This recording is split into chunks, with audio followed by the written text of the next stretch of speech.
planning events in the winter because you never know what's going to happen. Luckily, it's not snowing too much.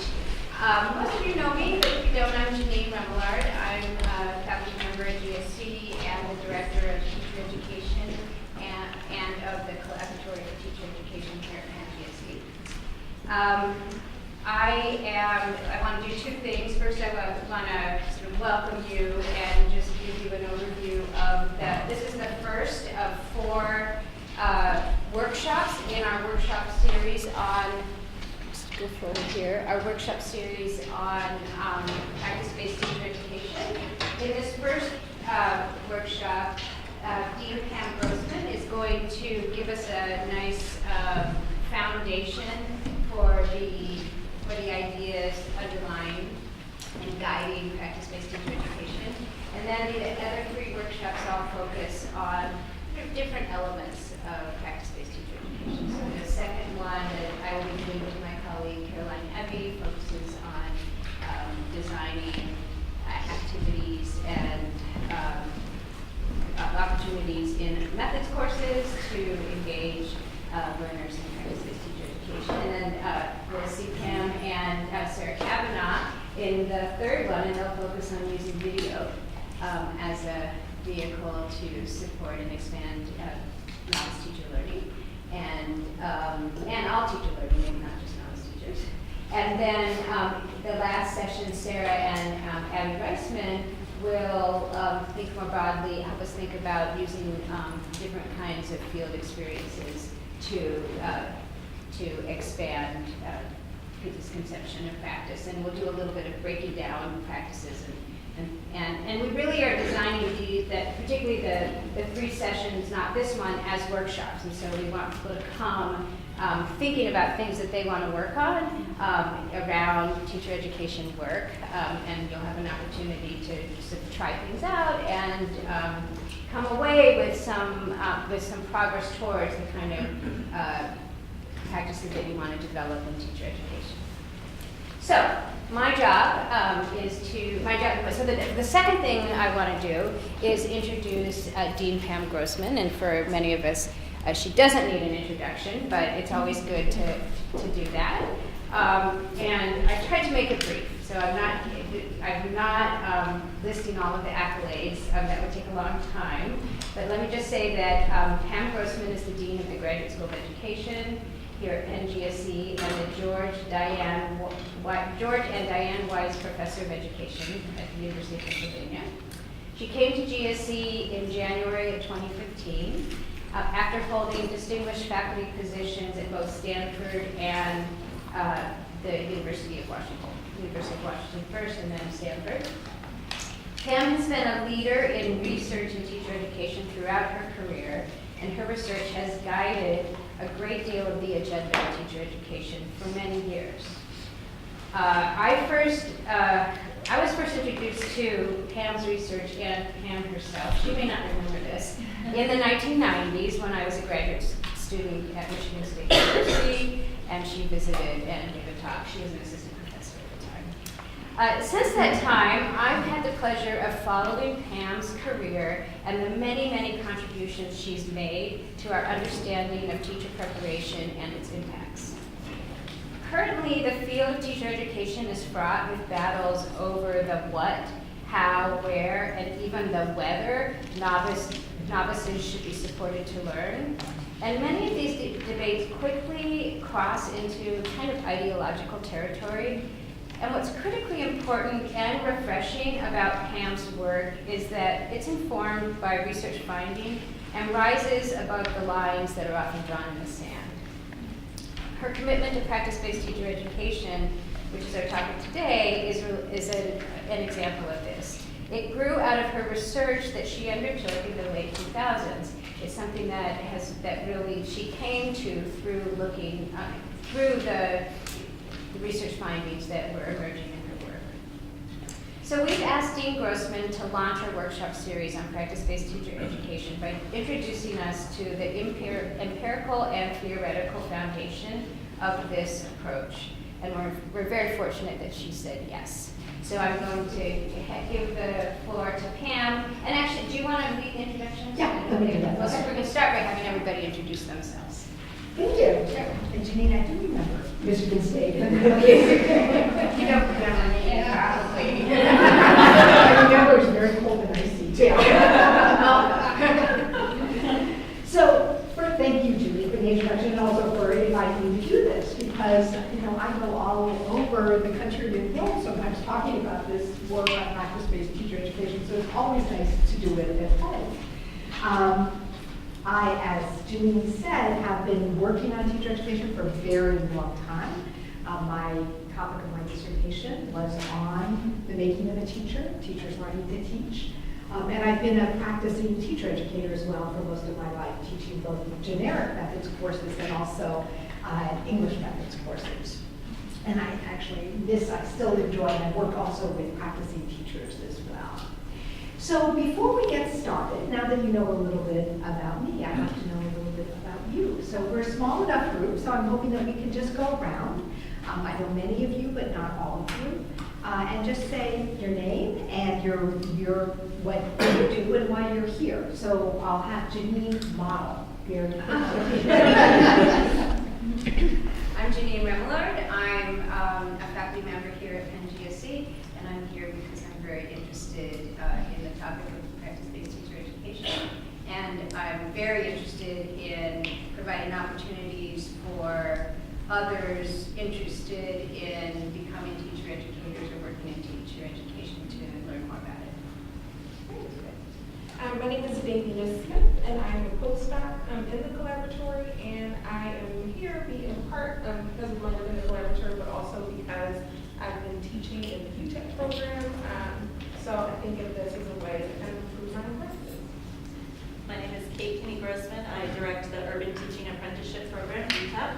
As a teacher in that program, I'm here because our program is focused and committed to transforming and being a practice-based teacher education program. My big interest is in how we do that in partnership with schools. So how we do practice-based education embedded within schools that we're working My name is Yajisok. I'm a first-year master's student here at Penn GSE in the TESOL program. And I am here because I wanted to learn to be a better teacher. Hi, I'm Ann Pomerantz. I'm a faculty member in educational linguistics, and I teach a number of the methods courses in the TESOL program. And so I'm here to learn how I can do better. Hi, I'm Carol Dooley. I'm the secondary mentor and placement coordinator for Penn GSE. And I'm here because I'm anxious to learn how this applies to mentoring and supervision in the field. I'm Sarah Greencroft. I'm a second-year doctoral student in educational leadership, but I also support Carol with Penn mentor coordination, supporting mentors for the UTEP program, and I mentor two current urban speakers. My name is Taylor Hausberg. I'm a second-year EDD in the Teaching, Learning, and Teacher Education program. And I'm curious in learning more about this and specifically about how to take a practice-based approach to the preparation of instructional coaches and mentors.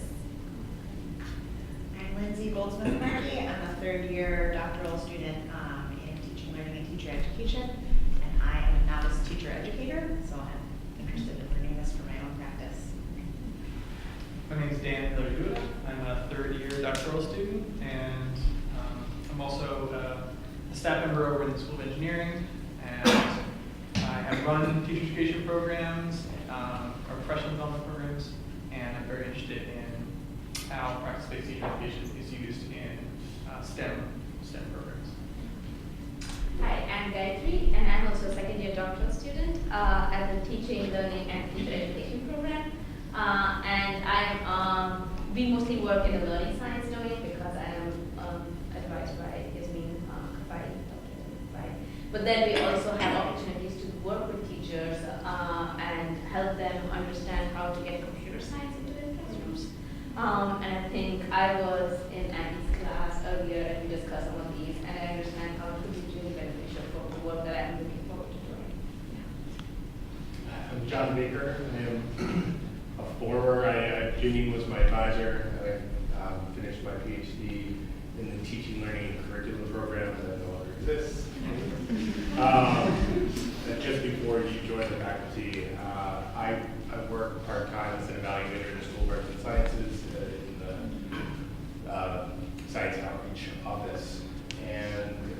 I'm here as a learner and to just engage in the kind of opportunities that GSE offers. I am James Poinsett. I teach mathematics at Brookdale Community College in New Jersey. I'm here to find out a little bit where I'm hoping to go at some point, which is working with future educators. Hi, I'm Fiona. I'm in Dansky, and I'm a mentor in the urban teaching residency program.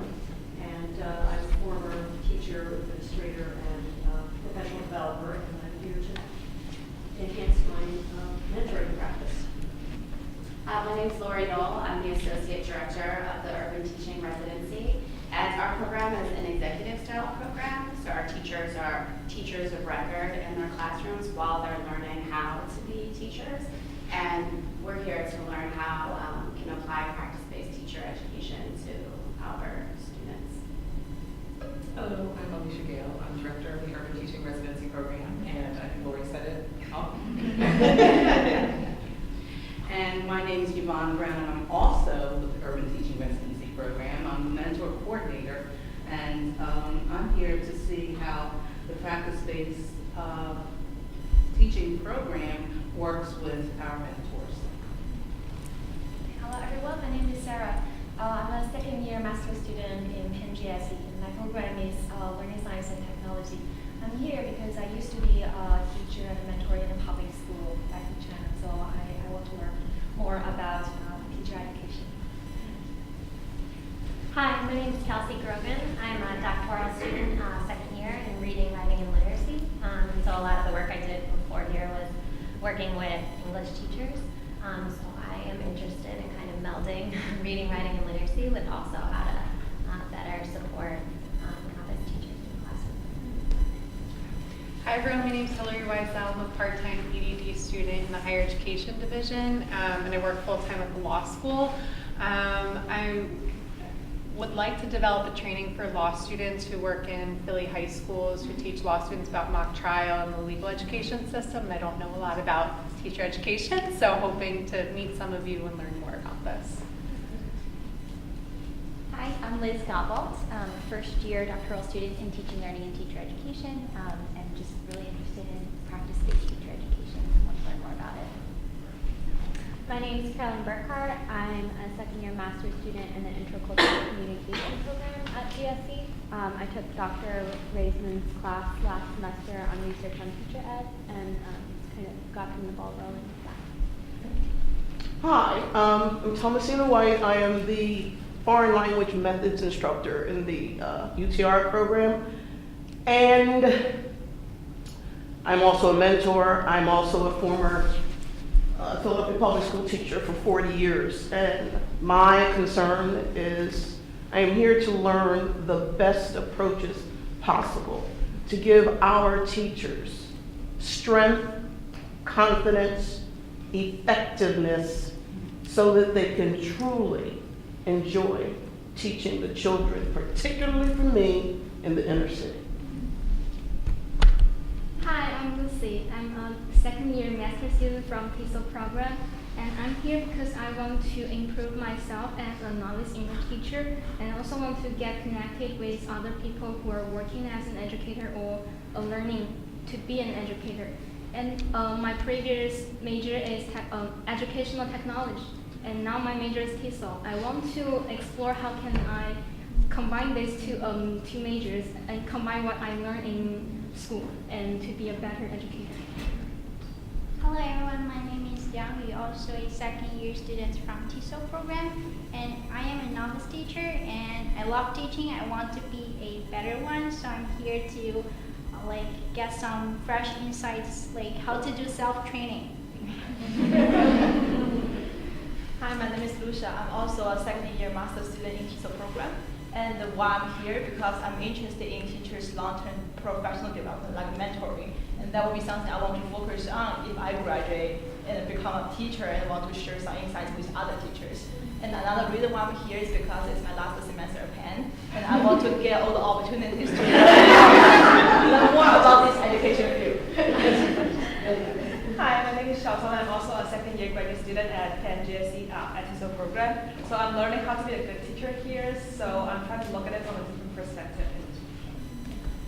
Hi, I'm Maylin. I'm in the International Education Development Program, and I'm here because I came from the small teaching preparation college, and I'd like to just better my practice and methodology. Hi, I'm Amy. I'm also from the International Educational Development Program, and I'm here to learn more about teacher education in general, but specifically practice-based. Hi, my name is Risa. I'm also a first-year master's student of IDB at GSE, and I'm here because I was in Jenny's class last semester, and that experience makes me more interested in teacher education or teachers, so I want to learn more about these topics. Hi, my name is Hannah. I'm also first-year master's student at IDB. I don't really have much background in teacher education at all. Hi, my name is Alina Farkucher. I'm a faculty member in the Literacy, Culture, and International Education Division. Still learning that one. I'm also the co-director of IDP, and I usually teach a course of curriculum and pedagogy in international contexts in the spring, which I'm sadly not teaching, so I'm trying to get my fix of all things curriculum teaching through somebody else.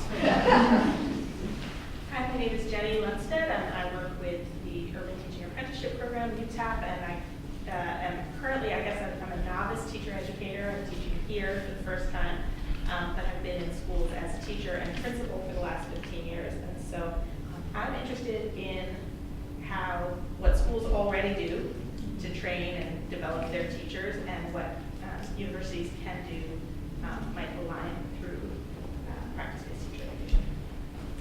I'm Sarah Kavanaugh. I am on faculty here in Teaching, Learning, and Leadership, and I think and write and talk a lot about practice-based teacher education, and I always get smarter when I talk to other people about it, so I'm here to do that. I'm also here because I'm doing 2 of these later, and I want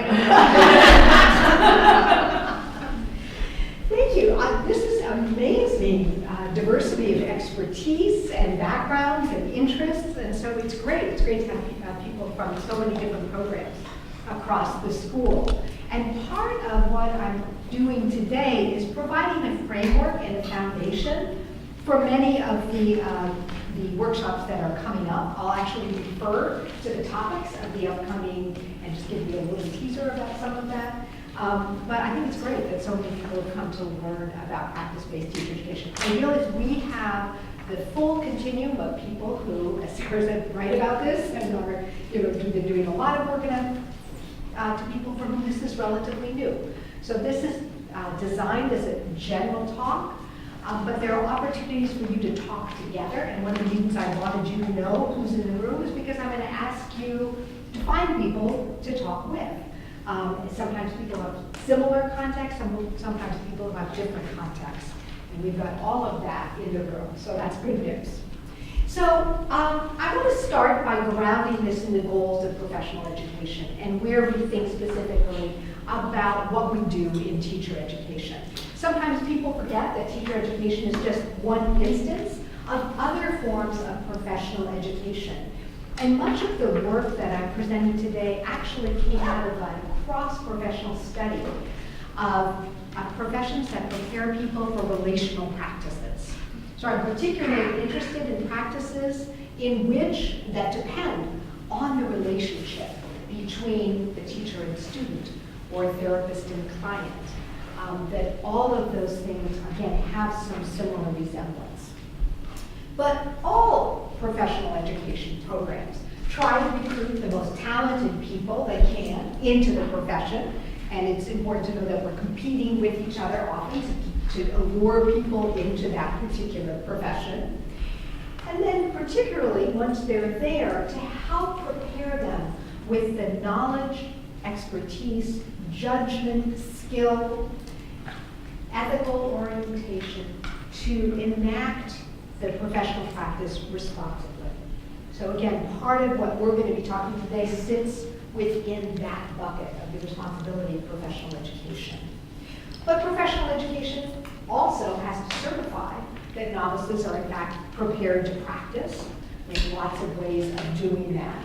And then, and again, this is something we've been talking a lot about at GSE, to serve as a continuing source of support for their graduates. when they go out into the field. While this is true of most professional education programs, I want to put in a particular footnote about professional education in research universities, because there's an additional role for schools of education or other professional schools in a research university, and that is to generate the knowledge that's useful for the field, that improves practice in the field and improves the preparation of novices in the field. So research in a research university is very much a part of and tied to these goals as well. When we think about what it means to prepare people for professional practice, we often focus on the individual. We're often thinking about the individual novice, the individual teacher, and what they need to learn in order to become a practitioner. But I want to broaden that definition to think about what it means to enter a practice in which practice is communally defined. When you are prepared for professional practice, you're entering a community of practice. And that community of practice has established ways of knowing and doing. They have norms around professional judgment. So part, again, of the endeavor of professional education is to prepare people to enter into a community where they both benefit from the expertise and history of that profession, but part of their responsibility is also to give back, to develop new tools, to support the next generation, which so many cooperating teachers do. So again, when we think about what it means to prepare people for practice, we want to expand that notion to think of what does it mean to be entering a community of practice, and how does professional education support that? When I talk about practice, often people reduce that to thinking about skill. And so I wanted to be very clear from the very outset that we take a very socio-cultural perspective on practice when I talk about practice-based teacher education. Skill is one part of it, but it's only one part of it. When I think again of learning to practice, it also involves the orchestration of knowledge, of judgment, of skill, of relationship, and also professional identity. It's always important to remember that when people are in professional education programs, it's also a form of professional socialization. What does it mean to be a teacher? What are the professional norms and responsibilities that go along with that? So you're also becoming the professional in professional education, and that has to do very much with issues around identity. So in all of the things we talk about, I want you to have that expanded definition of practice in mind as we think about this. So when I talk about practice-based teacher education, I want to make it very clear what I'm not talking about, because sometimes these terms get used interchangeably. I'm not talking about competency-based teacher education, where it's defined by very narrow sets of competencies. So I grew up in an age when there were still these long checklists where teachers were evaluated on checklists of basic skills, basic competencies. Those are one element of practice, but again, it's not competency-based teacher education. It's also not entirely field-based. And so sometimes when people hear practice-based teacher education, they think of it as the location. And this is happening very much in the UK, where teacher education has moved almost entirely to school sites. So the field plays a very, very important role in practice-based teacher education, but at least in the definition of practice-based teacher education I'm working with today, it's not solely takes place in the field. And again, as I said, it's not a focus on skills devoid of theory. That, again, when you think about practice, knowing why you're doing what you're doing, understanding the theory and research behind practice is very important in terms of professional judgment. Right? If you don't know why you're doing something, it's very hard to adapt it. So part of what we're trying to do in professional education is to develop adaptive expertise. We also have to think about that theoretical knowledge that informs practice. So the definition of practice-based teacher education that we're going to be working with today involves around this notion of for practice. And core practices, this idea of core practices came out again in part because of the work I was doing in other professions. So particularly, for example, in clinical psychology, there was both a lot of discussion and a lot of research on what they called foundational practices that were important for new therapists to learn. So one example was developing a therapeutic alliance with a client. Basically, there's a lot of research that suggests if the therapist can't form that therapeutic alliance, nothing works. It's foundational. If you can, other treatments might work, but they're conditional upon this one. So they don't leave it to chance. They don't hope that people will learn how to do this. They don't hope that they'll learn it out in the field, or that they'll learn it once they become therapists. They actually spend a lot of time teaching that practice in programs that prepare clinical psychologists. And I saw a lot of that when we were observing in those programs. So I began to think about this notion of foundational practices. And what does that mean for teaching? What are the things that we really want to make sure that novices learn? So the definition around this is that core practices, as I just suggested, are central to the daily work of teaching. They're not things you do occasionally. They're things that are just woven into the work of teaching.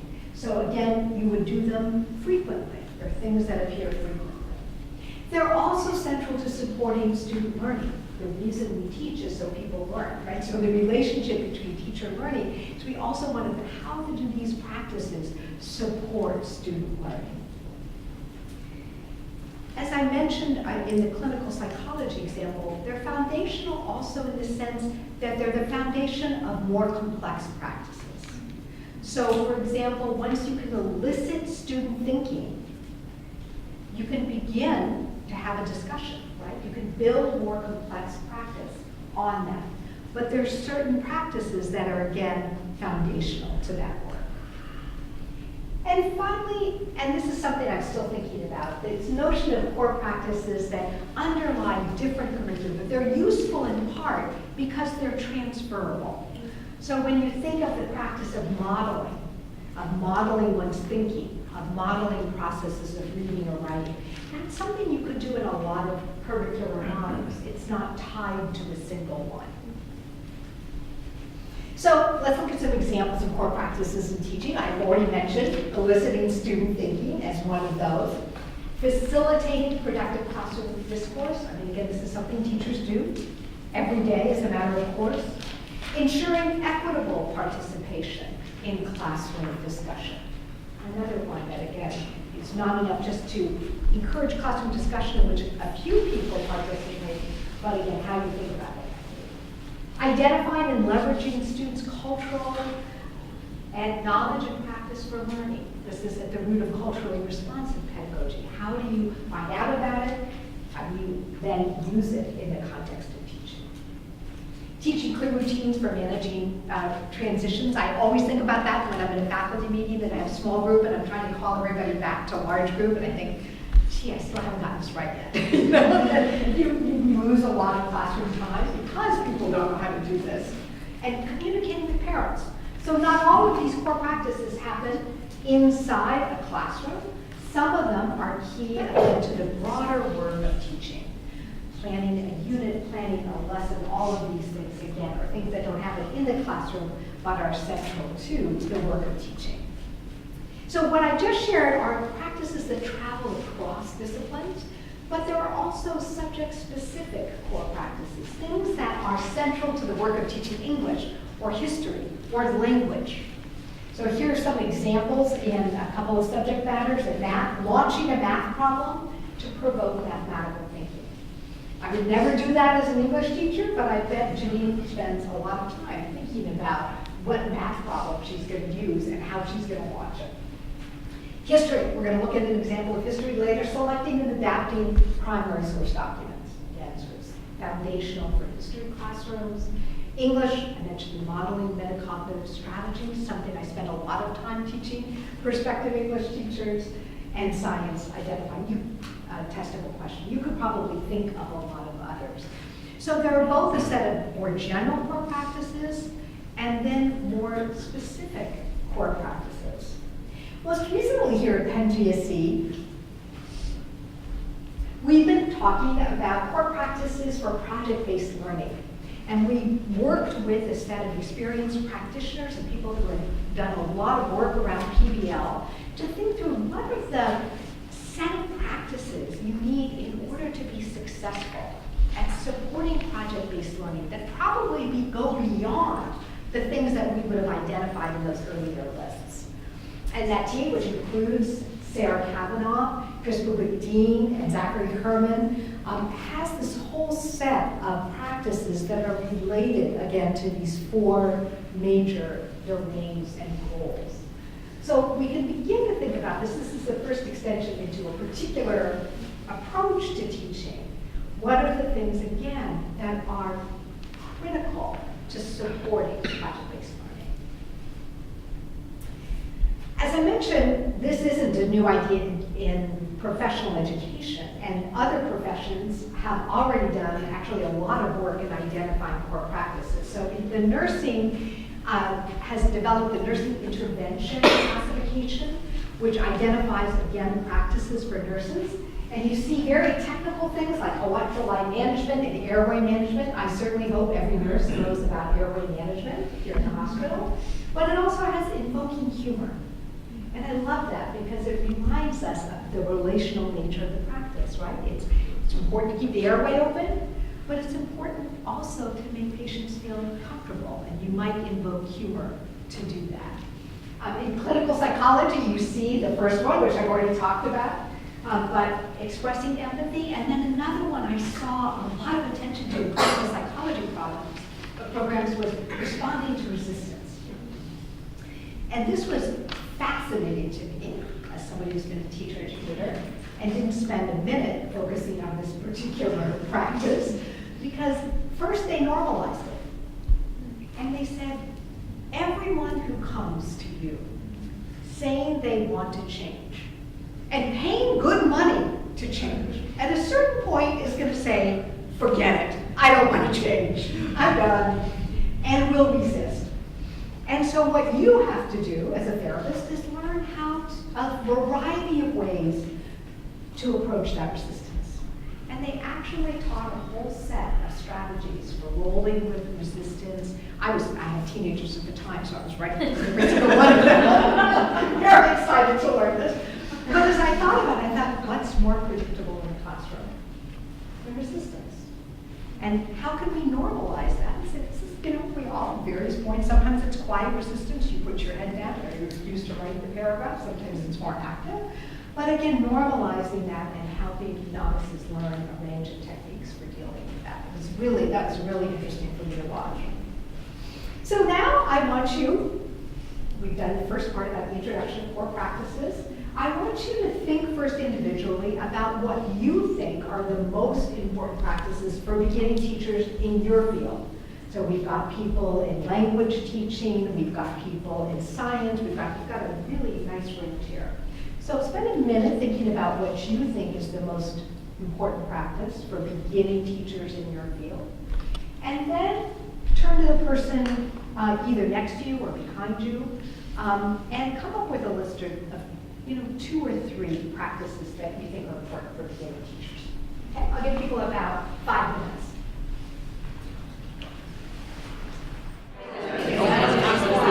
Okay, let's come back together. Let's hear some of your ideas.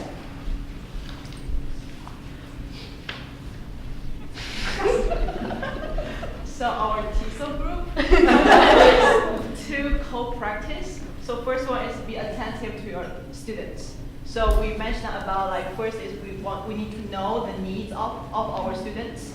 And also in our teaching, we will have doing needs analysis and to create a comfortable environment for students to learn language, and also for them getting corrective feedback. So we need to pay attention to our students, and that's also related to our daily teaching.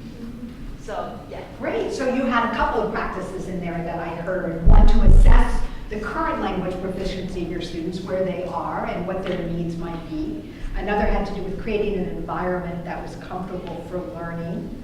And then also to provide feedback that helps people get better, so. There's one more. Okay. So also like be reflective. Like as a teacher, novice teacher, we need to know like what we are doing or why we are doing. So we talk about like a Liang teacher. So Liang mentioned at the beginning, she should teach. She always teach how she was taught. While later on, after we were exploring more in TESOL program, we know like we need to have our own teaching philosophy, and we need to know the rationale why we do it. Right. Good. Okay, that's again that combination of both skill, judgment, knowledge, and identity, bringing that together. Yes? Going on to that to understand like the needs of the students, we were talking about understanding the social backgrounds and the communities that the students themselves come from, being able to work with that.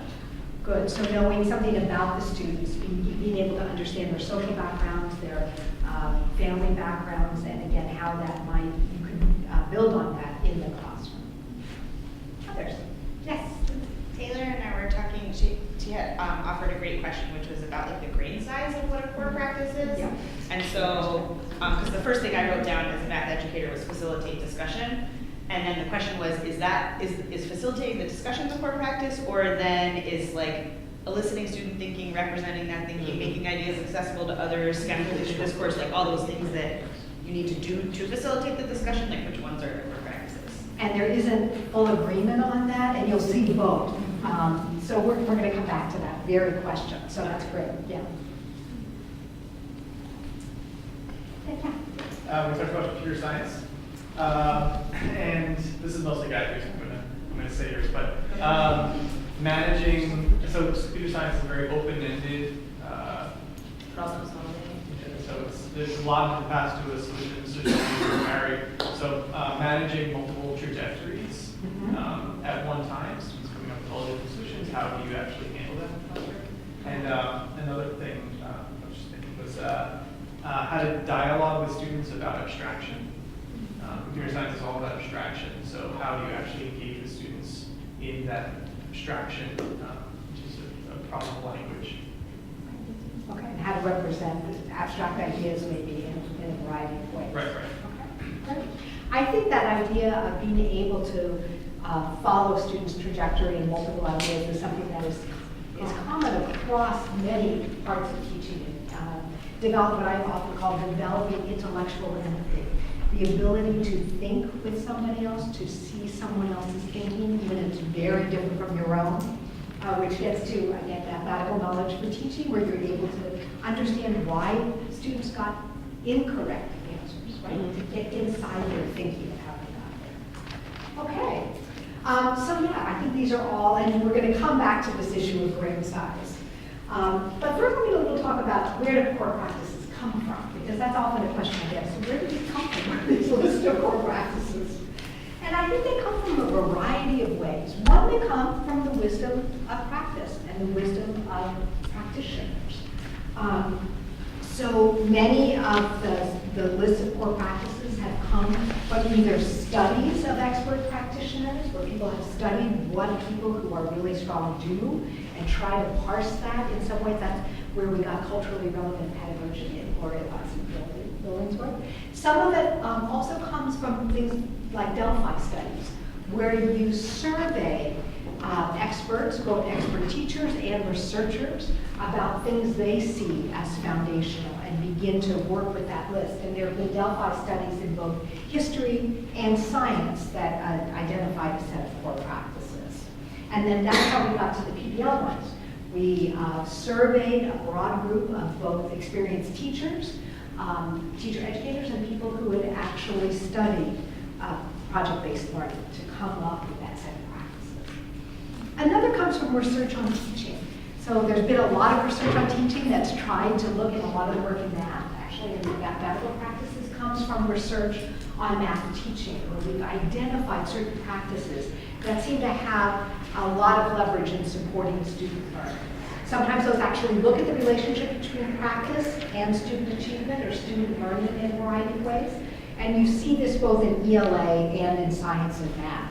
So So I wanted to give you an example just for the ELA ones that I often work with. Actually came out of a research study on middle school English language arts teaching in New York City. We were trying to identify the practices of teachers that seem to support student achievement. Well, to do that, we had to come up with an observation protocol. And the observation protocol came from research. So we looked really broadly at research on the teaching of reading, writing, literature, all the different components of English language arts, and identified a set of domains, these broad domains, and then a set of practices that we were actually observing in the field, and beginning to look at the relationship between those practices and student learning. So you can see the Plato elements here. You can see that set under instructional scaffolding, which use modeling, strategies and instruction, feedback, accommodations for language learning. And these became a set of core practices for ELA. Some of these I've talked about before, the modeling, providing explicit instruction in strategies for reading and writing. It comes out of the field of both reading and writing. You'll see facilitating productive and equitable discussion.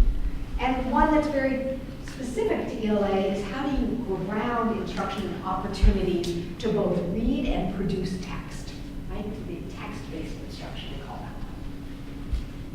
that. Yes? Can I ask a question? Yes. Would you mind going back to Yes. that slide? I want to go over that. Did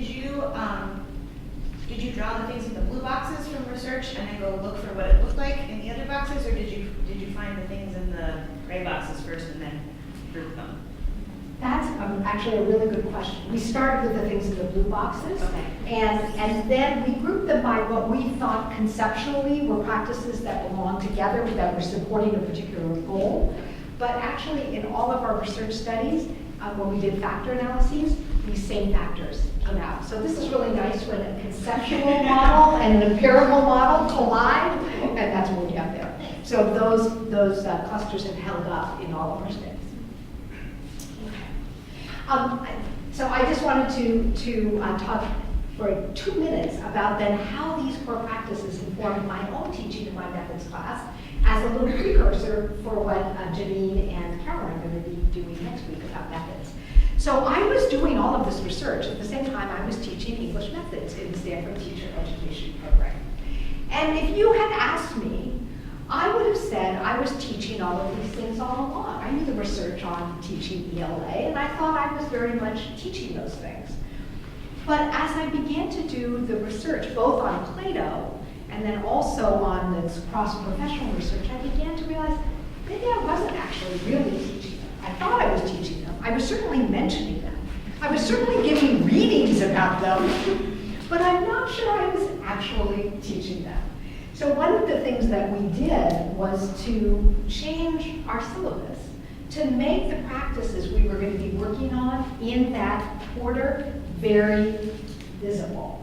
So we actually identified which of the core practices we would be working on in that quarter, and then held ourselves responsible for actually making sure we were teaching those practices. And I'll talk a little bit about how we taught those practices later.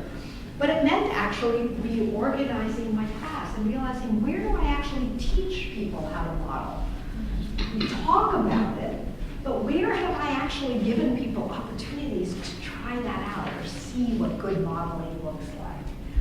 So I not only had to reorganize my syllabus with a lot of help from all my doctoral students, but then also actually change what we did in the context of the methods class. And it was, again, as somebody who would have said I was teaching these things all along, it was remarkable to me to see how much better my students' teaching got when I actually focused on these and held myself accountable to make sure they were learning them. So that's a little bit, again, where core practices come from and how they might show up. We'll come back to this idea of where they show up. So again, some of the key ideas about core practices. One, they're learnable. So I was just having breakfast with a very experienced teacher at Palo Alto High School in California, an award-winning journalism teacher. And she was saying, people keep thinking it's me. It's I'm so special, and it's just because I'm Esther Wojcicki that I can do this. She says, that's not true. Other people can learn how to do this. And all students learning depends on other people learning how to do this. So this notion that these practices are learnable, that they represent a form of grammar of practice or a common language we can use to talk about and to focus our conversations about practice. And that's particularly important for those of you interested in coaching.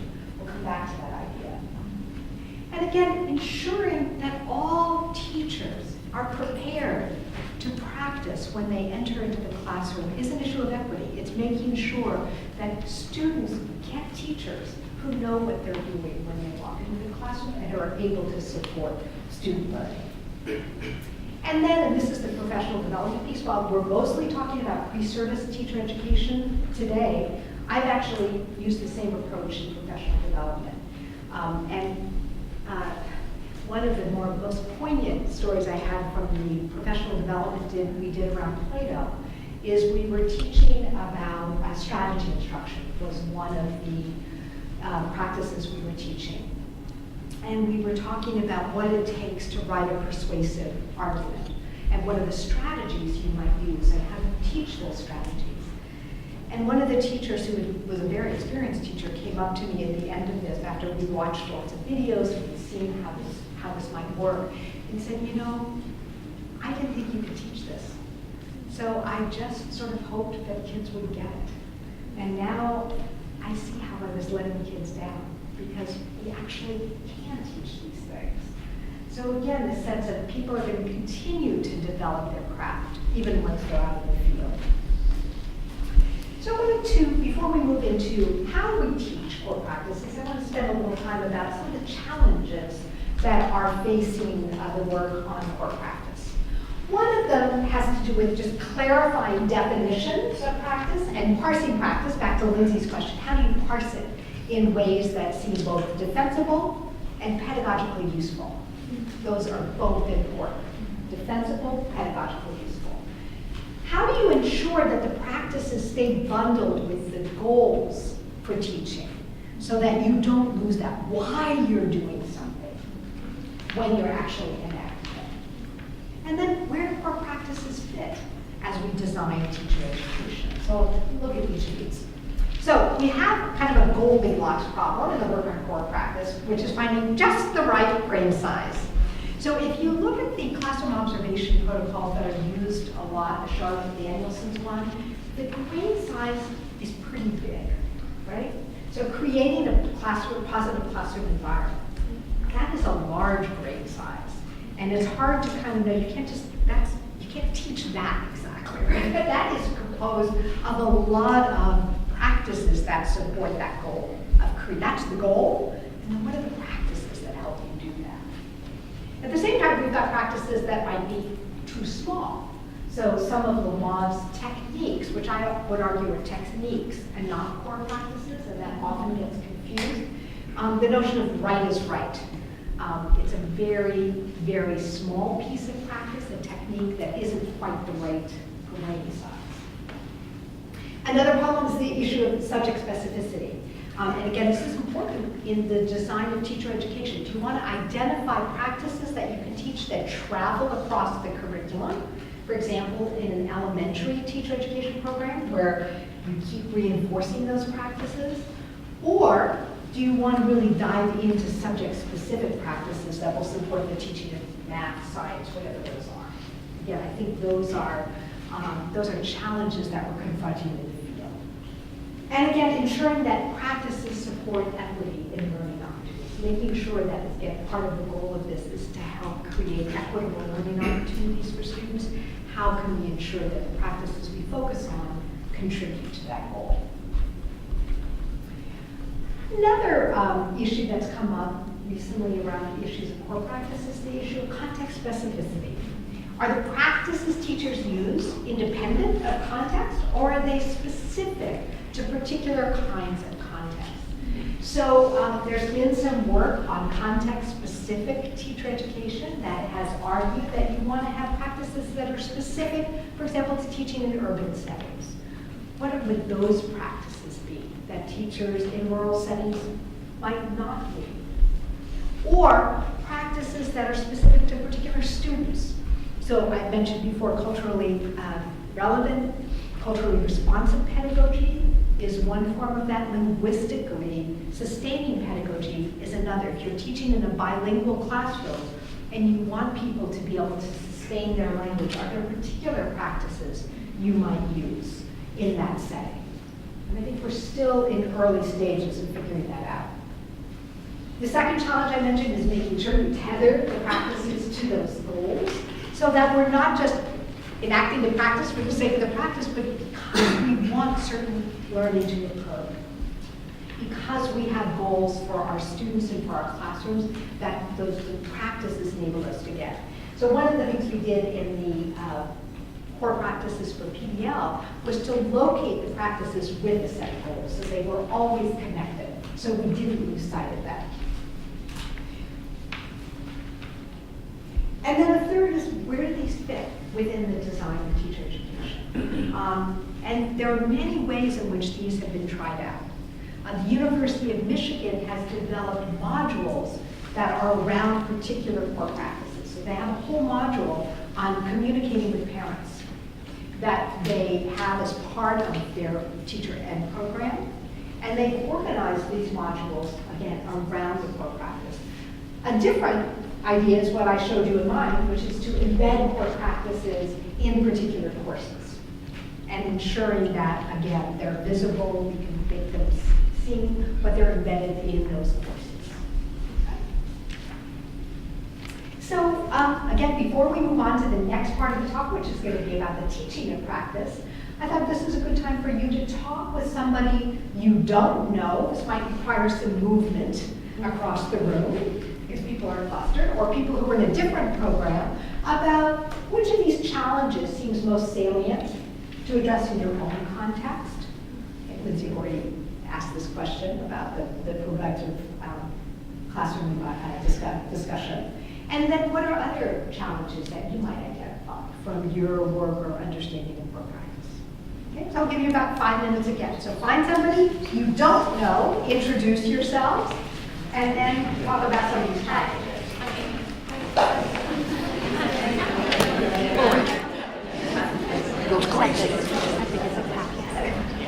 What were some of the challenges that you came up with or were discussed with your partner or group?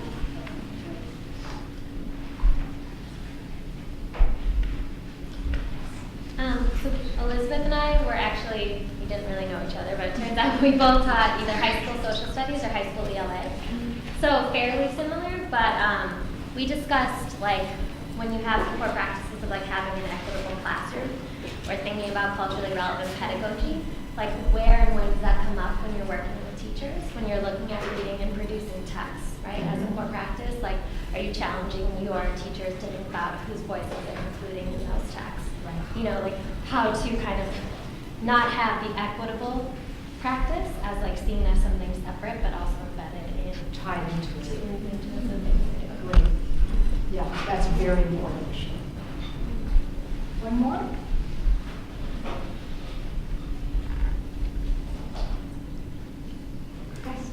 Yes, for another challenge? Yeah. So we were talking about how grade size can vary based on where the teachers are, whether they're beginning to practice, like they're in the classroom practicing the residence program, or whether they're going to practice as a teacher and they're not thinking about the day-to-day yet. So how the grade size can vary depending on where the teacher is. But then I was talking about professional development and how you need to align, because you mentioned the challenge of aligning the goals. Yeah.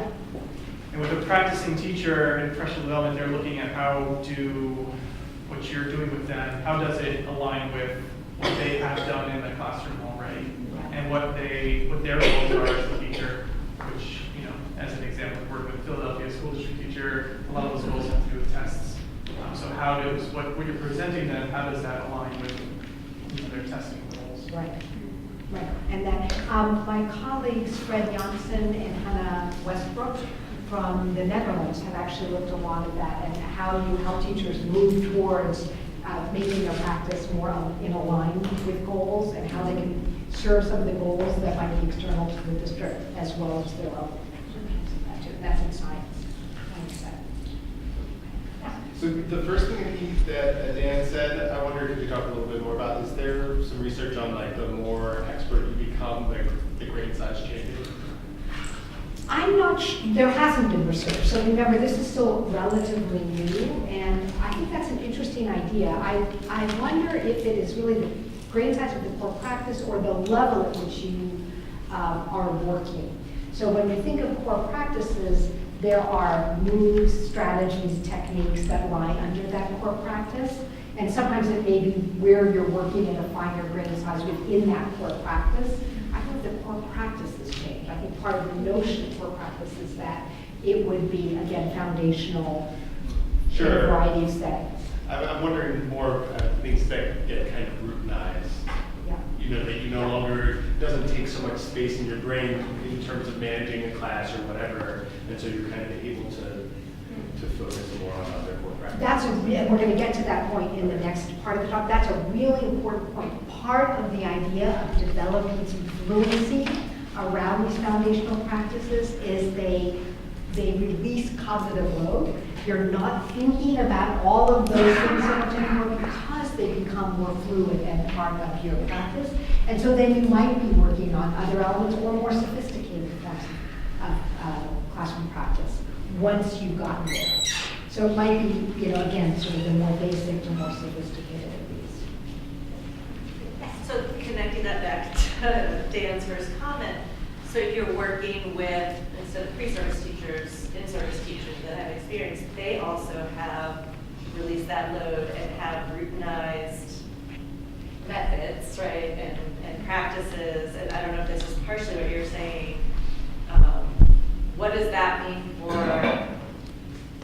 their adoption or engagement in a practice that might go counter to that is already in Yes, that is and that's part of that's one of the differences between pre-service and professional development is where people are starting from, right? So for people who are already been in the field, they have a set of practices they're using that may or may not be working for them, but they're certainly part, and it may be harder then for teachers to make these shifts. But it's the same thing of trying to figure out where are those practices evident, where's the evidence that they may not be working as well as they could. In the work we did on the Plato practices with experienced teachers, we also found their ability to adopt the more sophisticated practices depended a little bit on whether or not they had more foundational practices around planning. We just assumed that as experienced teachers they were all planners, but it turns out people plan in many different ways. And if they didn't have more sophisticated approaches to planning, it found it very hard to adopt the strategy instruction, which takes a lot of planning. Also managing classrooms. If they didn't have some basic way of managing a classroom, they had a very hard time facilitating classroom discourse because you didn't have, again, the conditions under which to do it. So we began to think, again, going back to knowing your learners, that you have to know kind of where people are as you start and then what to work on first. Okay, so now I'm going to talk about the other piece of this. That was kind of the what practices to focus on. Now we talk about the how, which is what I get very excited about. I'm somebody who gets really excited about methods, processes, and teaching teachers. So this part has, I think, been the thing that has been, in many ways, for me, the most rewarding part of changing my own practice. So again, practice-based teacher education, to go back to that initial development, depends on multiple and extended opportunities to develop professional practice, right? It's never one and done. You're always, again, trying to integrate theory and practice. You're always trying to identify what those core practices might be. And you're also helping people develop that kind of adaptive expertise. So once they've got some fluency, how they can adapt to situations. This involves really strong connection to school sites because schools are the sites of practice, right? In the same way that nurses learn to teach in hospitals and clinics, that's where they'll enact that practice. So the field becomes a very important site for this.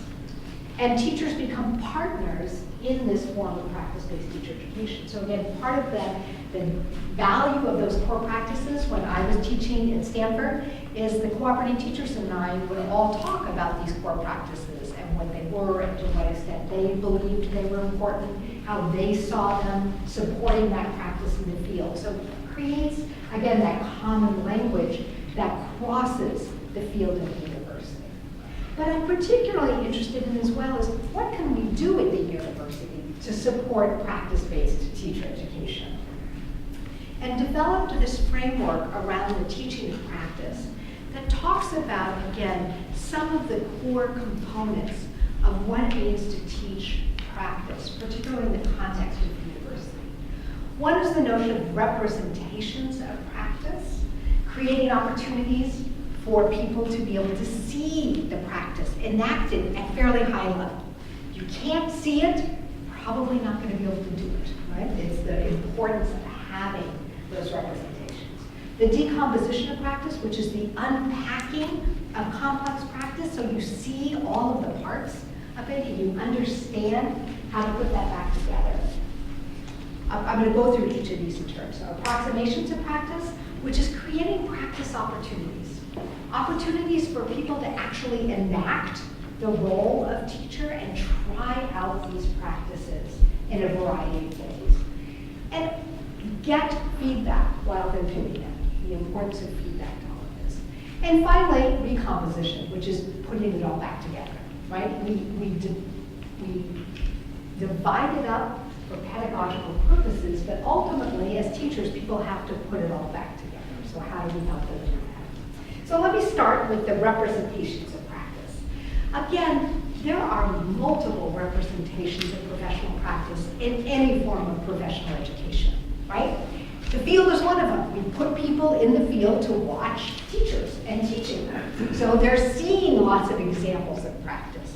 They're watching videos.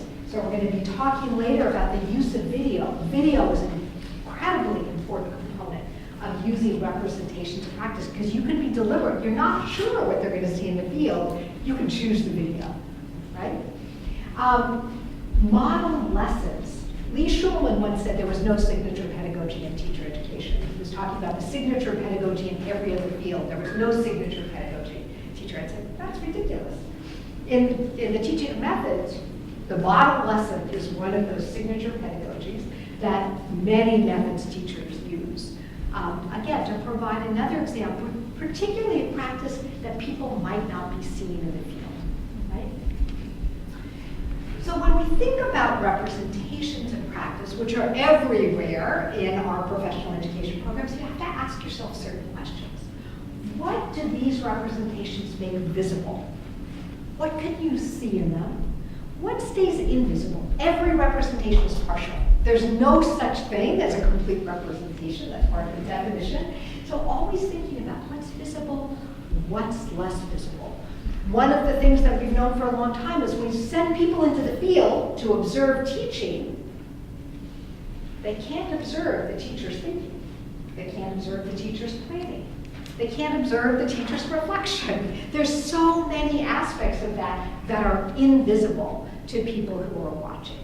Right? So how do we think about what's visible and what's not visible?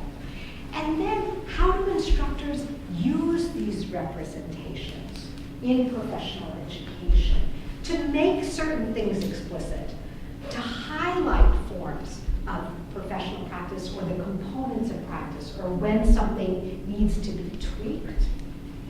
And how do they highlight the most critical features of the practice? So when we think about, and I'll come back to this, but when you think about representation, it's not just what's there, but how is it used? So I used to have an assignment in my methods class where, because I knew they couldn't see the cooperating teacher's planning, there was an assignment in which they had to interview the cooperating teacher about their plans for a lesson. And they had to actually talk to them about what their goals were. They actually talked them through what a plan might look like to make that thinking visible. Because I was so aware it was not visible to them. Sometimes making components of practice visible involves what I call decomposition, which is breaking that complex practice apart into its constituent parts. And this is, we're going to talk about classroom discussion as one of the examples of this, right? Because when it's going well, as one of my student teachers responded telling me, it just looks like magic. It's just magic. Well, no, actually, it's not just magic. There are a lot of components that go into making sure it's successful. So it's breaking that down so people can see those parts. It also allows you to identify parts of the practice that people can try out and get feedback on, right? You have to be able to break it down to get something that people could try out in these approximations. So here's an example. I did this just for Janine, who I know. And Lindsay. Oh, Lindsay, are you also a soccer player? Oh, this is a soccer player. This is soccer. This is not math. Here's an example of breaking a practice down that comes from soccer.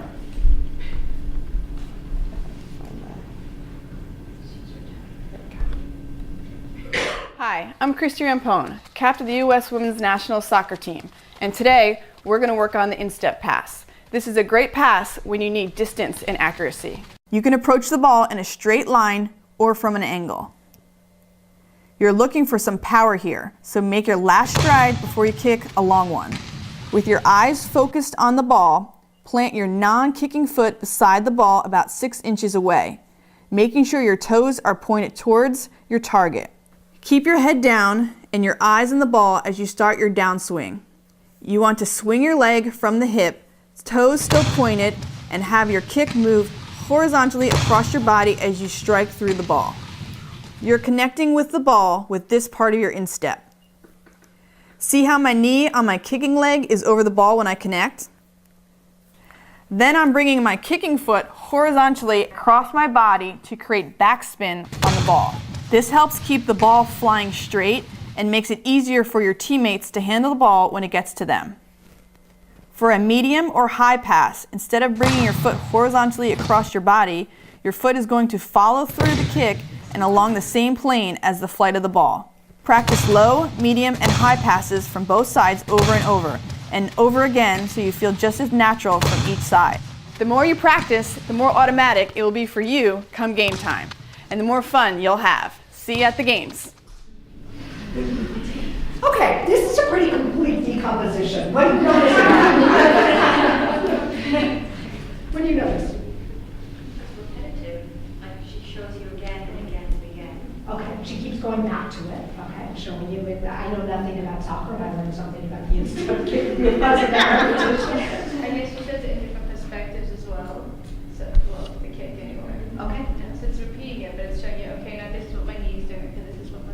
So showing, highlighting what different parts of the body are doing during that, right? So she shows both the foot and the knee and sort of calls your attention to different parts of this. Lindsay? It started with a representation, like the whole thing together, so you could see what it looked like, and then it took you sort of like, it started with the bigger thing, like how your leg's gonna swing, and it got smaller and smaller until it was like where your foot connects on the cleat. So it's like sort of funneling you. Exactly. Shows you first an example of what it looks like in its wholeness, right? Yeah. Example of practice at a high level, and then breaks it down and goes, you know, to a pretty small level. Yeah. Have variations, like here are how you can do 3 things. Great. Tied to goals, right? It's not do an instep pass because you need to do an instep pass. It's like this is why you do an instep pass. This is how you do it if you want this result. So tied to goals, showing you variations, and also talking about why.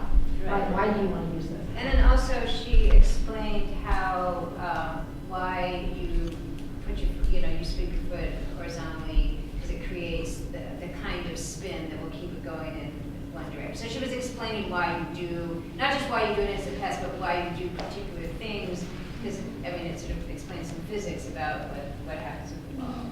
Exactly, yeah. One of the things I noticed about this particular practice, thinking back to the brain size question, is that while she talks about goals, the brain size of the practice itself doesn't include any decision making. There isn't, she's cut off the part of the practice where you make the decision to use the instep pass. So that's just a thing to notice too, about how something gets chunked. Right, exactly. Okay, remember every representation is going to be partial, so this is And going off of that, she's only focusing on, in this case it's a kid, but what you do and not sort of where does the ball go. In teaching, as you were talking about at the beginning, it's very relational. And, for novice teachers in particular, they are very focused on what they are doing and they can't always see what else is happening in the class. But I think this is sort of a way to get at that and get at those small pieces that need to be worked through. Sometimes before you're looking around at the rest of the class, because it's too complex, it's too much. Exactly, because it is sometimes too, we're going to come back to that around the notion of approximations. How do you simplify these things so people actually get some experience before they put all those pieces together? Sarah's comment made me think that there could be another video that was about, are you going to use this kick, or this kick, like based on where, and that would be a decomposition of a different but related, like you do this one so you knew how to do the instant kick, but then you might have another video, like a different decomposition where you're deciding, where you're doing the decision-making part, right? That would be a more sophisticated. Yeah, if you don't know how to do the instant pass, you can't do it. And sometimes I think we have teachers make those choices without actually knowing what to do.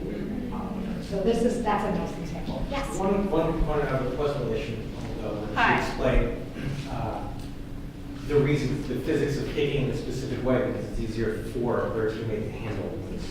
Exactly. So another kind of, again, approximation might bring that teammate in and show what happens when you don't do that kind of that pass, and people can't catch it. This is all like way beyond my soccer knowledge. I love using examples like this. They get into trouble really fast. She was the oldest women's professional. She's retired now, but she was the oldest. She played in last World Cup, and she was the oldest. Yes. I mentioned that I give talks around the world, and this is one very good reason to use soccer. Everybody knows soccer. And yes, and that's very intentional too. Okay, so let's think about the uses of decomposition. One, it provides tools for analysis, right? How do you analyze a complex practice if you don't have the parts, right? You need to have that in order to analyze the practice. It gives you the language, it gives you the categories, you heard all of that in her talk, right? She had a particular language for describing what was going on that I, as a non-soccer player, don't share. Were I to want to become a soccer player, which I once tried to do to keep up with my son, then I would have to learn. That didn't last long. It also provides a focus for feedback and improvement, which is why it's so important for coaching. Right? You have to know how all those parts work together in order to know when to target for feedback. Right? Global feedback, we know, is not very helpful for learning. To target feedback, you've got to know what the parts are. You've got to know where to target that. Another reason for decomposition is it develops professional vision. Again, part of what characterizes professionals is they have a common way of seeing a field. Charles Goodwin talked about this notion of professional vision, but in teaching too, there is, and actually David Berlin did some nice work on this to show how differently experts and novices saw classroom. What you see is different. But you're not born knowing what to look at, you develop that. So again, this develops that more sophisticated professional vision so that I can trust when I go into a classroom with somebody else who has a lot of experience and has been trained to do that, we're going to be looking at similar things. When novices go into a classroom, again, they're looking at different things. They're just seeing different things because they haven't actually developed those categories, those decompositions. And as I said again, it helps identify what you can practice. So the in-step pass and then all of those different pieces are things that actually you can target for practice. So again, we're not the only profession to decompose these core practices. So here's an example first from medicine conducting a chest exam. So you wouldn't tell a beginning doctor, go in and conduct a chest exam, even though that is an important foundational practice. You actually have to break it down to what the parts are. So these are all the different parts. And when you can tell a novice, because they actually walk through these very deliberately. So my daughter was in medical school, and I remember when she wanted to try things out on us, it was like she had a checklist in her mind, like, okay, do this first, and do this, and, you know, all the different parts. Once you develop expertise, you know, you routinize those. This is sometimes why experts have a hard time teaching, because you've got to go back and remember all of these parts, right, to teach somebody else. And then airway management, again, this comes from the nursing intervention classification, and they don't just say airway management, they then give you, again, the decomposition. Notice that there's still judgment built into these. So the first one says, open the airway using the chin lift or jaw thrust technique as appropriate. So you have to know something, right, in order to do these. You have to exercise professional judgment. But you also need to know them, so if needed, you can do them. Right? Okay. So here's an example of work we've done in Plato around breaking down the practice of discussion. This is endless. You could do much more with this, but you have the notion of facilitating classroom discourse. Some of that is, are there opportunities for classroom discourse? Are there any opportunities for student talk? Are those teacher-led or are they student-led, right? And then you could begin to continue to break that down. Then we look at uptake. How do teachers or students pick up ideas that are offered in the discussion? And then you could see a variety of moves that you might be able to do and what they might look like. So again, when I teach classroom discussion, which I'll talk about in a minute, we use this kind of a decomposition. So now I'm going to give you just a brief example of, and this again will feature the work that Sarah and I are going to do around use of video, around the notion of using representations and decomposition in practice in teacher ed. So I mentioned I taught the methods class for English teachers, and one of the practices that I felt was foundational for English teachers was facilitating classroom discussion. It is, again, core to the teaching of English, but you don't often see it done in high quality. So my student teachers had a lot of variation in what they were actually seeing, to no discussion at all, to incredible student-led discussions. But I couldn't rely, given that variability, on what they all would know and understand about this. So it was something that we targeted in the teacher ed class and developed a very long, I think it was a 6-week unit on this facet of practice. So again, part of what we did was to use the website of a really accomplished practitioner, Yvonne Devons Hutchinson, who taught in South Central LA. As part of the Carnegie Foundation's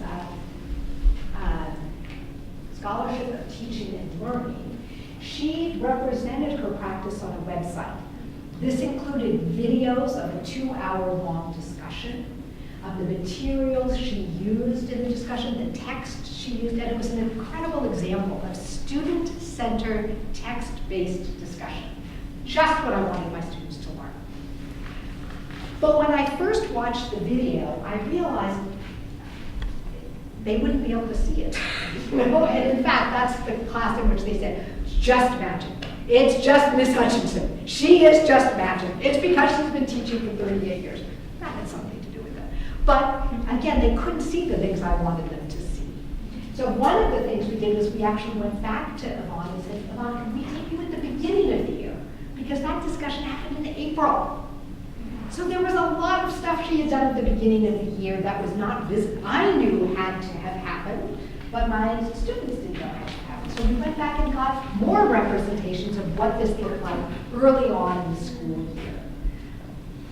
Then we actually created a set of questions. So they had to actually watch this in pairs around what is essentially a decomposition of practice. So some of them were watching for the norms she established in discussion, and you could see that at various parts.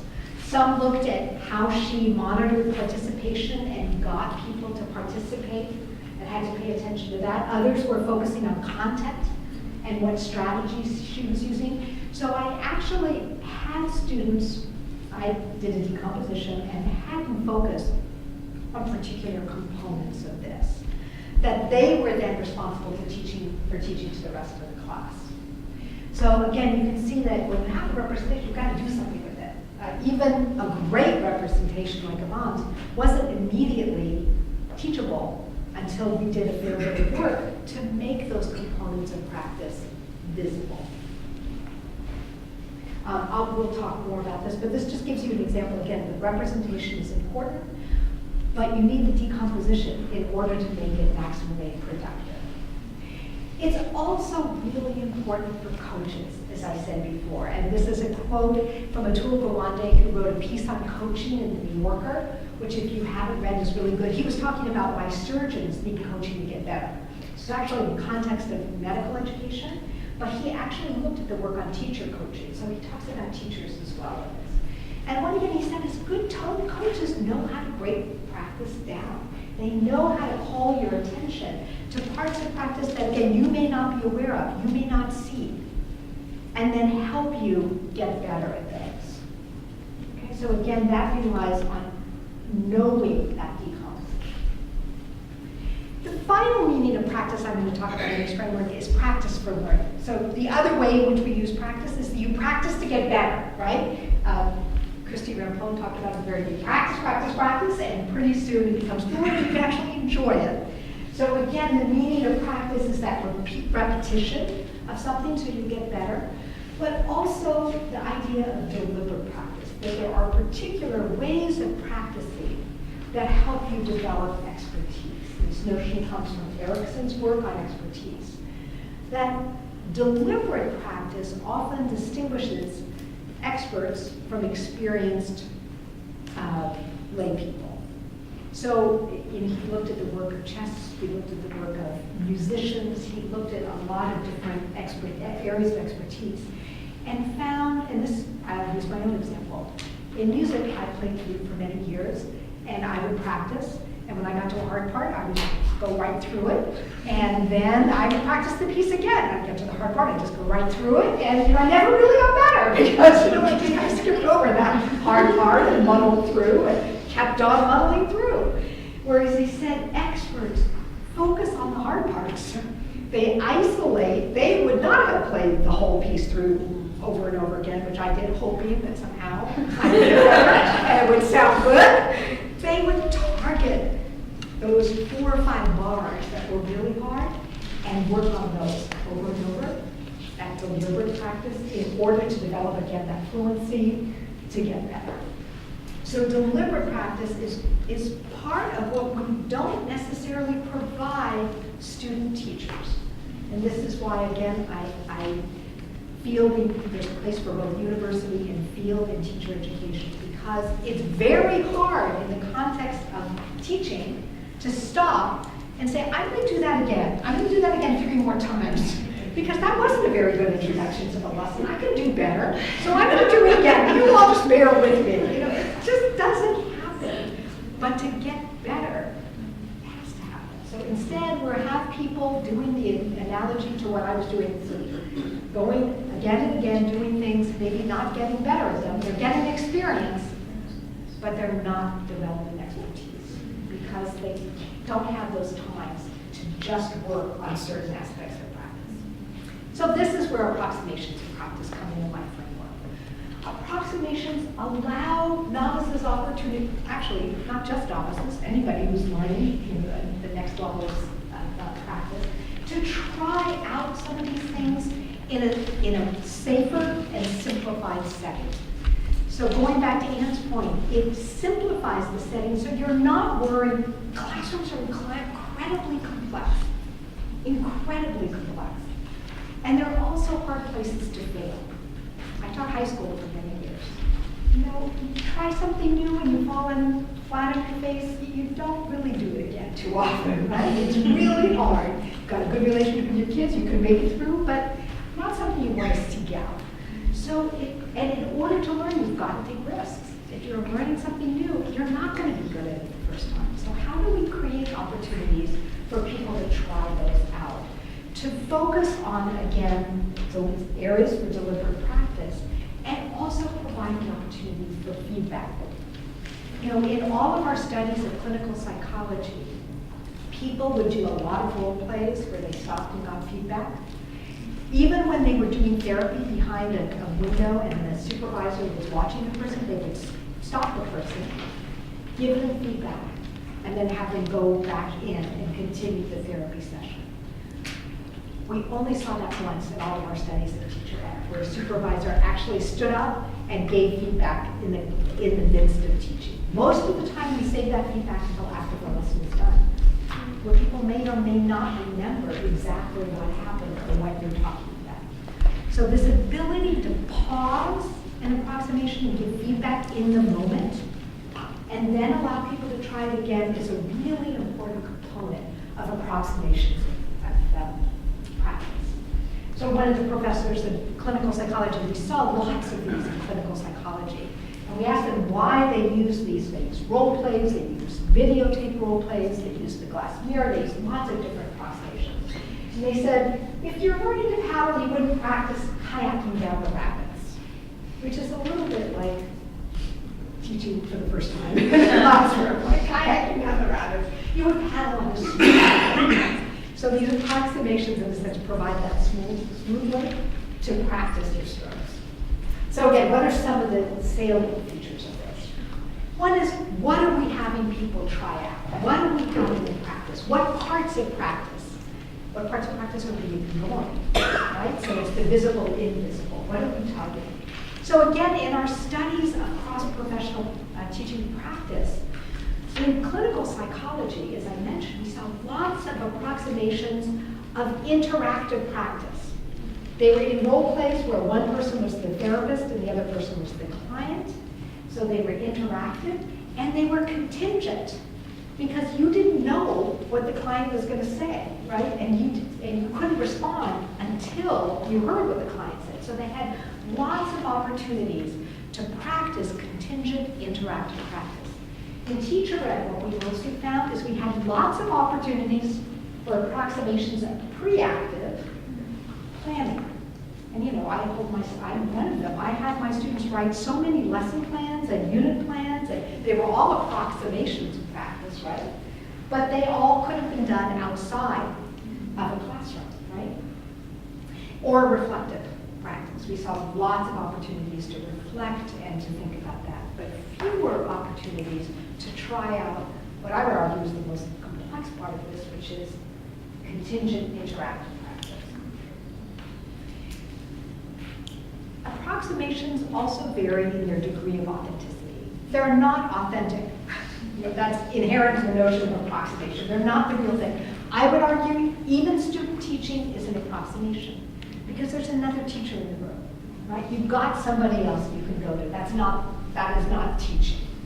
It is a very authentic form of approximation, right? Much more authentic than a role play in a university classroom, but it's still an approximation. So one of the questions you have to ask is, how authentic is it? How close is it to the real practice? And as you work on these approximations, do they get more authentic over time? Or do you get stuck in the ones that are really inauthentic? Now, because they're inauthentic, sometimes students laugh that, you know, those of us who do the model lesson where you ask student teachers to play the students, you see lots of acting out in those often because, you know, it's inauthentic, right? People know it's inauthentic. But making sure that people understand what role it plays in learning, again, to develop this practice is really important. And finally, this question of possibility. Is it possible to pause the representation so you can give feedback and have that person try it again? Some approximations are more pausable than others. But again, I think this is a really important piece because of the importance of feedback.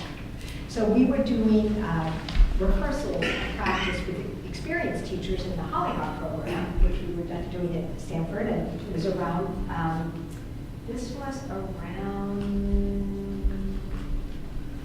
he was providing an instructional expert. He was about to launch into a discussion, and he was providing a beginning frame. And this was somebody who was really a very good teacher. So he launched into his framing of the discussion and getting kids interested in the book. And he was kind of long, and it wasn't really focused, and it was hard to kind of figure out exactly what the book was.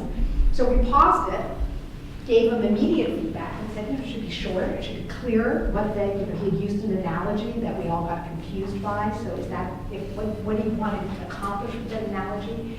And then said, let's start it again. And he did it again, and it was like so much better. He said, if only I got that kind of opportunity more often in my own teaching, to hear that feedback and immediately try it again. So again, in the example I gave you earlier about the methods class, once students had analyzed the representation of teaching at Vaughn's classroom, they actually had multiple approximations of practice to try these things out. In the first instance, they were practicing in the teacher ed classroom. So each of them had to lead a discussion of their peers around the videotape, had selected a clip of the videotape to show, to prepare questions ahead of time, and to lead that discussion. Less authentic because they were other adults in the classroom. They had all watched the video, whereas for kids who may have read the material, may not have read the material, but still practice leading a discussion and getting the discussion started. In the second opportunity they then had to go out and try it in their student teaching. So they had to identify some aspect of practice and then try it out and videotape it and bring it back to our class for feedback. Okay, so different opportunities. I won't show these now, I think I'm gonna go. So every form of professional education has approximations. There's the moot court in law school. There's simulations in medical education and nursing education that are becoming more and more popular. And it's important to remember simulations are not just of skill, although there are ones of surgical skill. The notion that the first time you try these things out, maybe you don't want to try it out on a real person. Maybe you want to try it out on, because I've watched them, they do this in a black box where they can't see and they're trying to move a knife in a particular way. Just assume they're trying that out away from but there are also simulations of things like professional communication. So one of the, I actually have a video of this, which I won't show, but of a mock code, where they have a mock code of a baby and the mother is in the room and everybody rushes in. And part of what they're analyzing is how well did they all communicate? And where were there lapses of communication? This is also true in high-stakes settings in which you want to make sure, for example, that nurses interrupt doctors if they think they're going to do something wrong. And typically they know they won't. So simulations are not only of discrete skills, but also of things like communication, where again, they're high stakes. So you want to make sure people have chances to practice them. So one form of approximation of practice is actually rehearsals. And this is probably one of the best developed recently in teacher education, is creating an opportunity for people to try out either a core practice or an instructional activity and get feedback in the moment. In some of these rehearsals, they take place in the school setting immediately before the students are going to do the same thing with students. So it truly is a rehearsal because it precedes, and as in a rehearsal, you get feedback, you get notes, you get paused, you get a chance to try it again, so you're working on that, so that when you do it in a more authentic setting, you've already worked out some of the kinks. So I see we don't have a lot of time for this, but I'll show just a little bit because Abby will be one of the other presenters in this. So this is actually I'm going to go to the next one. So this, I had one that's a rehearsal in elementary literacy, but here is a rehearsal in a secondary history classroom. This is Abby Weissman's classroom. And again, you can see part of what she is setting up. I'll just show you the very beginning where she's setting this up, and hoping we'll have other times to kind of dig more into this, of what it actually affords. Because as you look in these rehearsals, what you see is people are working on the practice, they're working on content knowledge. They're working on issues of equity, of what issues, whose voices are heard, whose voices are not heard. That so much is being worked on in the context of these rehearsals. And like a master class in music, where one person might be leading, in this case, leading the discussion, everybody else is watching. everybody else, the idea is benefiting from that feedback. So that they're learning, not only from their own experiences trying these out, but from the vicarious experience of their peers, right? Because they're hearing that feedback and trying that out. So I think I'll just show a minute or two of this. So just pay attention here to the role of the teacher educator. Yes, that's great. Pass that around. I'm glad you don't say that. So you can turn to James, you can say this will go for my head, help, etc. Okay? Go here.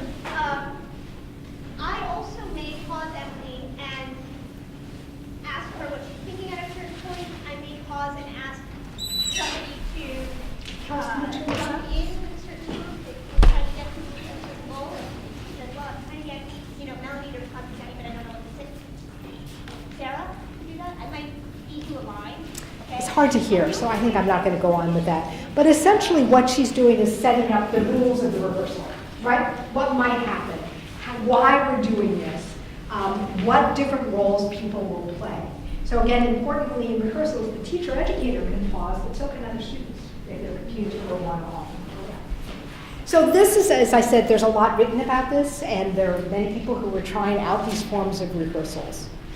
Finally, as I say, what's important about this is not only getting to try it out, but what kind of feedback you get during it. And it's the quality of that feedback and often the opportunity to try it again once you've gotten that feedback that helps people get better. And then being able, again, to target the component parts and what things you could do differently. So we're going to skip over that. And then finally, as I said, as part of this framework, once you've done this breaking apart, once you've done all of this, you also have to worry about decomposition. How do people put these pieces back together in the context of authentic settings? So again, when you think about the progression of approximations, how do they get closer and closer to the whole thing? I used to think about this when my daughter was learning gymnastics, because first they only focused on where she put her hands. And then it didn't look like a cartwheel. And then sort of hopping over, it still didn't look like a cartwheel. But they really, these were so important. They spent a lot of time in it. And then they started looking more and more like a cartwheel. So again, how do you make sure that people are able to put all of those pieces back together in something that again looks like teaching? We have lots of those practice opportunities in teacher education. Those are often student teaching. And thinking again about how you scaffold this. So they're first trying out things like eliciting student thinking, leading smaller discussions, and then again building up to the more complex forms. People have also put together these different parts of the framework, again, into cycles. This came out of the University of Washington, where again, these notions you can see where representation is around learning about and introducing the activity, preparing for rehearsal, enacting that, and then moving forward. So you can see it actually represented, and this is some of the work that Sarah and her colleagues at the University of Washington have put together. Other places around the country are doing similar things. So this is from the National College of Education, National Louis, and they've done, again, something that's very similar. So you're beginning to see how these ideas are being taken up around the field, and it's something I think we're trying to do here. So with that, let me stop and thank all of you, and hoping that, again, my hope is that what this did was lay a framework for all of the other workshops that follow, that give us a language for talking about some of this work, that raise a set of questions. This work is relatively new. There are all of you doctoral students. There are lots of unanswered questions. That would make fabulous dissertations. So a lot of work to be done by all of us, really, in sort of making this meet its promise. So that's thank you.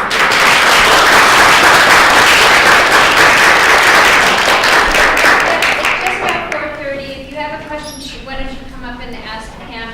Also, write down your questions because we'll be coming back to many of these ideas in the subsequent workshops, so we really hope to see you there. please stay and help consume some of this food. And if you didn't get the email and you found out about this workshops in some other way, just make sure your email is on the sheet. And we'll send you a reminder to the next one. And if you didn't even sign up for the next one, we'll send you an opportunity to sign up. And it will be in this place. The next one is on March 1st in the same